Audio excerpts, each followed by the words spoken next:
कल आप लोगों से बात हुई थी, आप लोगों को कल मैंने बताया था कि कोई भी वाक्य जो हम संस्कृत में प्रयोग करते हैं तो पदयुक्त होना चाहिए। देखिए सिंपल सी बात है, जैसे आपने लिखा बालक, बालक मतलब लड़का या बालक जो भी समझते हैं आप समझते हैं, तो ये शब्द हुआ, ठीक है। इसमें जब कुछ विभक्ति लगाएंगे तभी आपका इसका अर्थ होगा। बालका हुआ मतलब एक बालक है, बालको कर देंगे तो बालको। अब एक वाक्य लीजिए, बालक पढ़ता है, मान लो हम करते हैं, ठीक है। अब इसमें हम केवल लिख देंगे बालक,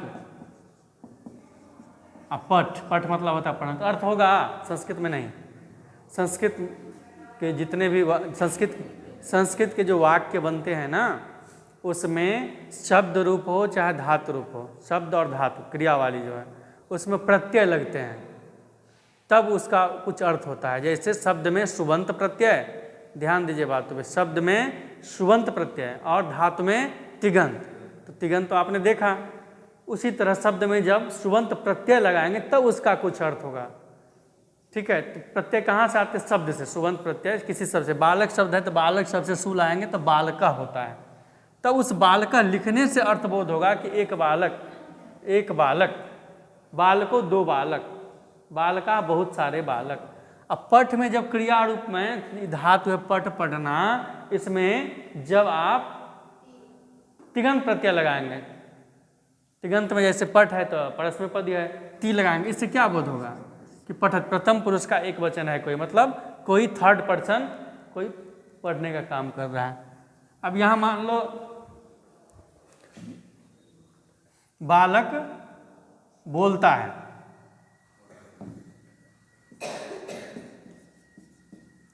बद धातु है, ठीक है। इससे क्या होगा? हम इसमें जब तक कोई प्रत्यय नहीं लगाएंगे तब तक अर्थ ही नहीं होगा। बोलता है, हिंदी में बोल दिए बालक बोलता है, लेकिन हम संस्कृत के वाक्य में जब तक पद नहीं लगाएंगे, शब्द रूप में भी, शब्द में भी और धातु में भी, तब तक अर्थ नहीं होगा। जैसे बद में टी लगाएंगे थर्ड पर्सन के लिए हो गया, मी लगाएंगे तो अपने लिए हो गया फर्स्ट पर्सन, जिसको अंग्रेजी में बोलते हैं अपने लिए उत्तम पुरुष। सी लगाएंगे तो सेकेंड पर्सन मध्यम पुरुष, तब अर्थबोध होता है ना। केवल बद बोलने से तो अर्थ नहीं स्पष्ट होगा। उसी तरह से शब्द रूप में भी जितने भी वाक्य, ये वाक्य मान लो आपका, तो इसमें संस्कृत में तो ये तो हिंदी है, इसको अगर संस्कृत में प्रयोग करेंगे तो यहाँ कुछ लिखना पड़ेगा, कोई विभक्ति। सप्त जो विभक्ति है, कितने विभक्तियाँ हैं? 7 विभक्तियाँ हैं। तो 7 विभक्ति में से कुछ दोगे तब तो अर्थबोध होगा। बोलोगे बालक है तो बालकः बोलना पड़ेगा, अस्ति। बालक का कलम है तो का में षष्ठी विभक्ति होती है, का के की में नहीं, तो बालकस्य लेखनी अस्ति, लालकस्य लिखना पड़ेगा आपको।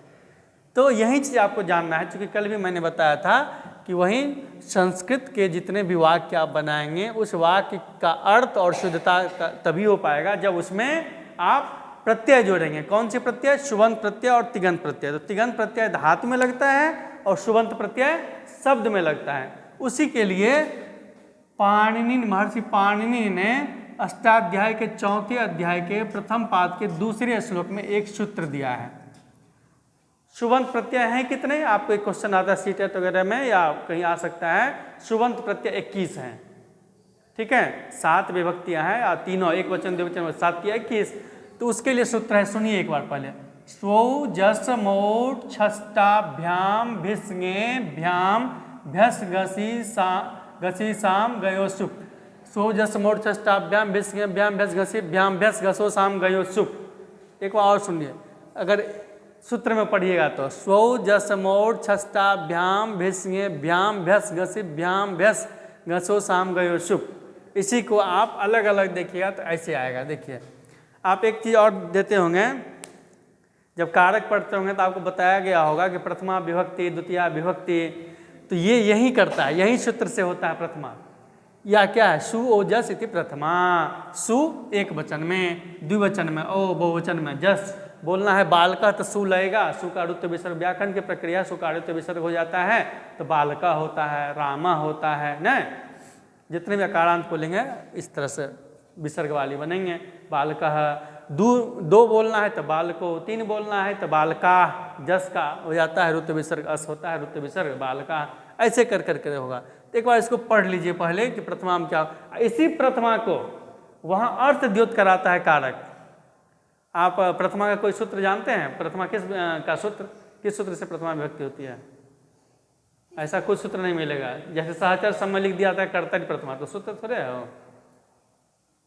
यही प्रथमा का, ये तो कर दिया, यही सूत्र करता है जो आप लघु सिद्धांत वगैरह में पढ़े हैं, सिद्धांत वगैरह में षड्लिंग प्रकरण में आपको शुरू में ही आएगा ये। नहीं, वो सूत्र थोड़ी है, ऐसी बना दिया गया कि कर्ता में प्रथमा ही होती है, इसलिए ऐसा बना दिया गया है, लोग समझ जाए, छात्र समझ जाए। विभक्ति यही करता है, ये जानकारी नहीं रहता है बहुत सारे बच्चों को। विभक्ति वाली सूत्र ही है, उस विभक्ति का अर्थ को द्योतक कराने के लिए कारक में वो सब लगाया जाता है। कर में जो द्वितीया होगी, द्वितीया इससे आम और सच को ही द्वितीया बोलेंगे इसी सूत्र से, लेकिन वहाँ पे अर्थ इसको अर्थ द्योत कराने के लिए, इस पर भी एक दिन बात करेंगे, पहले ये समझ जाइए। तो ये सूत्र है सुबंत के 21 प्रत्यय वाली। जैसे देखिए प्रथमा सुओजस इति प्रथमा, सुओजस प्रथमा, अम औट सस द्वितीया, टाभ्याम भिस तृतीया, गेभ्याम भ्यस चतुर्थी, घसभ्याम भ्यस पंचमी, घस ओस आम षष्ठी, नी ओ शुभ इति सप्तमी। इसी का एक छोटा सा मैंने जैसे राम शब्द है उसका लिखा हूँ। देखिए सु आया तो राम, औ आया तो रामो, जस आया रामा, उसी तरह द्वितीया में रामम रामो रामन, रामेन रामाभ्याम रामई, रामाय रामाभ्याम रामेभ्यः, रामात रामाभ्याम रामेभ्यः, रामस्य रामयो रामानाम, रामे रामयो रामेषु। और संबोधन में तो प्रथमा होती है, एक जगह केवल वचन होता है, प्रथमा एक वचन में हे राम, और फिर वहीं हे रामो हे रामा। इसका शॉर्ट फॉर्म ये है, आपको सहचर वगैरह में लिखा रहता है आह औ आह, अम औ आन, या अस भी रहता है, चूँकि जस सस का अस होता है इसलिए। इन भ्याम भी, कहीं भी एस भी रहता है। ए भ्याम्भ्य, आत्भ्याम्भ्य, अस्य ओह नाम, रामा नाम जैसे वगैरह वगैरह, ई ओ शु। लेकिन इसमें क्या है, इसको शॉर्ट फॉर्म रटने में दिक्कत होता है। धातु रूप में आप शॉर्ट फॉर्म रट लेते हैं तो आप सेट कर लेते हैं, इसमें थोड़ा सा दिक्कत होता है। इसलिए एक अगर सुबंत का रूप रट लेंगे तो बहुत सारा हो जाएगा आपको। एक अकारांत पुल्लिंग में रट लेंगे बालक या राम को, तो उसी पर बहुत सारा बनेगा। उसी तरह स्त्रीलिंग में एक आध रट लेंगे, बहुत सारा बनेगा। तो ये तो सिंपल बात आप लोग समझते हैं। हमें ये बताना है सीटेट वगैरह के लिए, किसी एग्जाम के लिए, कि कोई भी वाक्य में शब्द होते हैं या धातु होते हैं तो संस्कृत में तभी उसका अर्थ होगा जब वो पद बनेगा। पद का ही अर्थ होता है। जैसे कल भी बताया था, राम लिख देंगे तो इसका वाक्य में प्रयोग करेंगे राम, और कुछ प्रयोग करेंगे तो नहीं होगा, कुछ करेंगे ना प्रयोग, एक राम है, दो राम है, राम का है, ये बोल देंगे राम, लेखनी लिख देंगे, उससे कुछ होगा?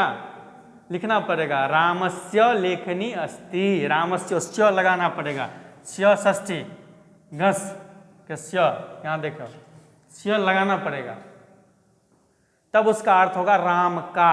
तो वही बार बार बता रहा हूँ कि जब तक वाक्य में किसी शब्द में, मतलब संस्कृत के जितने भी वाक्य होते हैं उसमें पद का प्रयोग किया जाता है। कौन सी पद? सुप्तिगंतम पद में एक सूत्र पढ़े होंगे, शुभंत और तिगंत। तो शब्द रूप में शुभंत प्रत्यय लगते हैं और धातु रूप में तिगंत प्रत्यय लगते हैं, तो वही शब्द रूप का ये शुभंत प्रत्यय है।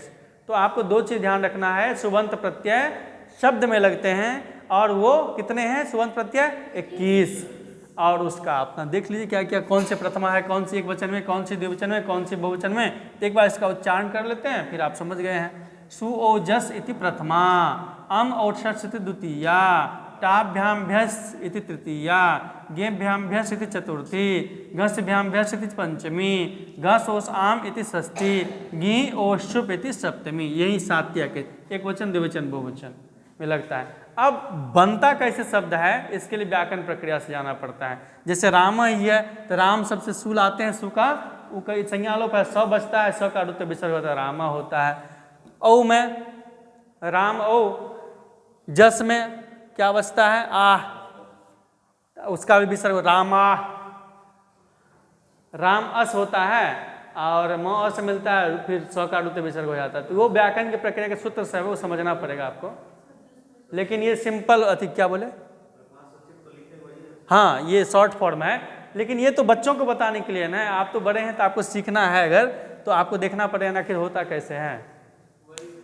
हाँ हाँ, बंद कर। ठीक है, धन्यवाद।